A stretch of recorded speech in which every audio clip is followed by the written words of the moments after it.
Niya po, sinisimplify ng trabaho bilang isang senador o senate. Ako po bilang Senate Majority Leader, Senator Tolentino, background po sa law kasi ang Senado po ay gawaan ng batas.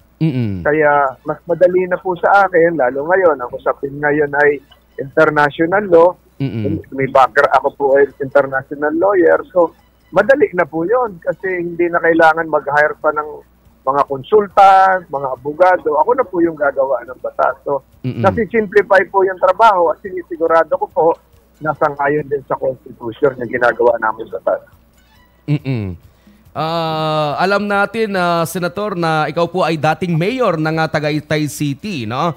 Bilang dating mayor po, Senator, ano ang inyong mga natutunan sa lokal na pamamahala na sa tingin ninyo ay maaaring mailapat sa national level upang mapabuti ang serbisyo publiko? Alam niyo po, yung local government experience ko ni Senator Tolentino, Mayor Tagaytay, ng MDA Chairman, malaking tulong din po. Halimbawa po yung bago natin ginawang batas yung para sa barangay health worker, yung Carta for Barangay Health Worker. Laking tulong po yung experience ko kasi bilang mayor, alam ko po yung problema ng barangay health worker. Alam din natin yung problema ng local peace order. So, lahat pong yan ay nakakatulong kasi yung batas dapat mailapit din po sa mamamayan. Tama po yun, sir. So anyway, so kumusta na po, sir, ang inyong ang inyong pangangampanya as of this moment? Okay naman po. Bukas nasa Cebu tayo, tapos sa Camarines Norte, tapos baka mag-Camarines Norte po ako. So okay lang po tayo. Isang buwan na lang po ito. So sana maalala ng mga kababayan natin, mga tugang natin, si Senator Tolentino, ang solamenteng Bicolano Senator na re-election. Pinangaki po ako sa Ginobatan Albay. Okay. So wala pong ibang kandidatong Bicolano ngayon na incumbent. Meron. Okay. So sana maalala po ng mga kababayan natin sa 5, ako lang po yung incumbent Bicolano Senator na re-election. So now ko lang naalaman po, no, sir, na... Oo. So di naman tayo pag Bicol, di naman matagal sa Bicol. Ito po is from Ginobatan Albay and Ligao. Yes po. Oo. So, suportahan po natin si Sir Francis Tolentino. Isa po siyang Bicolano. Anyway, bilang pangunahing may akda, sir, ng Philippine Maritime Zones Act, paano ninyo nakikita ang papel ng batas na ito sa pagpapalakas ng ating soberanya sa West Philippine Sea, lalo na sa harap ng patuloy na hamon mula sa ibang bansa, partikular sa China? Alam niyo po, yung pagkakaroon ng Philippine Maritime Zones Law, ang tawag na yun dyan, Tolentino Law, ay isang malinaw na pagbibigay ng ating idea kung ano yung pagmamayari natin, yung teritoryo, at yung responsibilidad natin sa international law. Kaya nga, importante may background sa international law ang isang senador. So ito po ay magpapalago ng ating blue economy. Ano po yung blue economy? Ito yung magpapalago ng ating turismo at yung paano natin makuha yung likas na yaman sa dagat. Lalong-lalo na sa West Philippine Sea na mayaman po sa langit.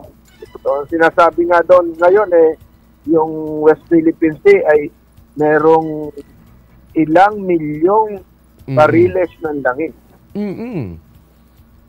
Okay po. So, kumusta na po ang West Philippine Sea sa ngayon? Siyempre po, yung Recto Bank lang may 155 billion barrels of oil tayo. So, po, patuloy yung pangaharas na ng China.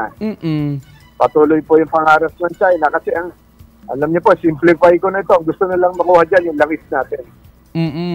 Okay po. So, Sir Buddy, baka maitatanong ka po. Okay.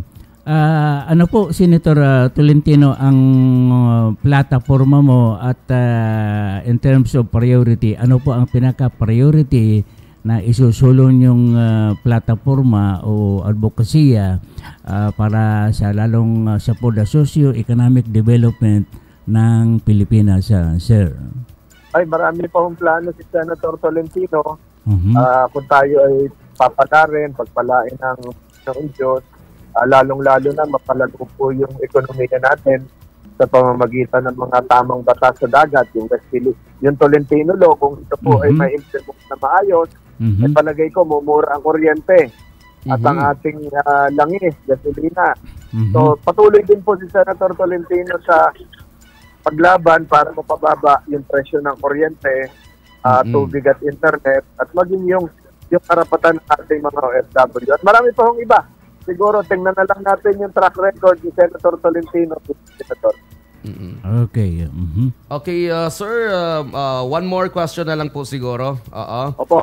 Okay. Sa inyong kampanya para sa muling mahalal sa Senado, binibigyang diin ninyo ang integridad, track record at malinaw na plataporma. Ano ang inyong pangunahing advokasya na nais isulong sa inyong susunod na termino kung kayo ay muling mahalal?